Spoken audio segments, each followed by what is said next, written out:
शकुनी जो थे, एक तो गांधार नरेश थे, तो उनको एक बात का तो ये प्रॉब्लम था कि अंधे से मेरी बहन की शादी करा दी, गांधारी की। दूसरा, जब शादी हो गई तो भीष्म पितामह को पता चला कि गांधारी मांगलिक थी, ये बात उनसे छुपाई गई थी। तो उस समय होता था कि अतिथि जब आपके पास आता है तो आप जो होस्ट हैं वो जो खिलाएंगे उसको ग्रहण करना पड़ेगा, अच्छा खिलाएं, बुरा खिलाएं, ज़्यादा खिलाएं, कम खिलाएं।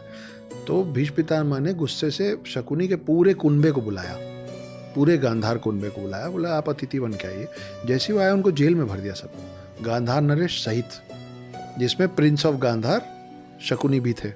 और उनको रोज एक मुट्ठी चावल देते थे सबके बीच में खाने के लिए। एक मुट्ठी चावल से कैसे खाएंगे इतने लोग? धीरे धीरे वो पेरिश होने लग गए, मरने लग गए।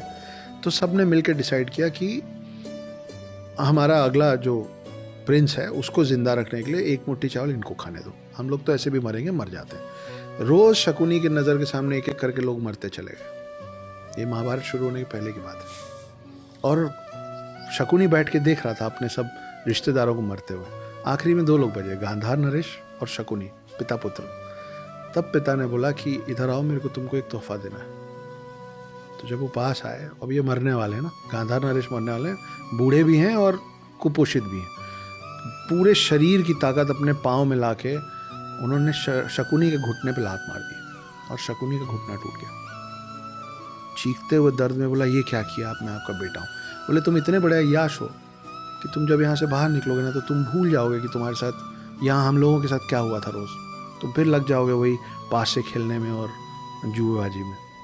इसलिए मैंने तुम्हारी टांग तोड़ दिया। हर कदम चलते समय ये याद रखना कि पूरे गांधार के सब लोगों का इस कुरुवंश ने क्या किया था, पहली बात। दूसरा, अब मैं तुमको तोहफा दे रहा हूँ कि मेरे मरने के बाद मेरी हड्डियों का पासा बनवाना, जो मांगोगे आएगा। वो वही पासे थे जिसमें पांडव सब कुछ हारे थे।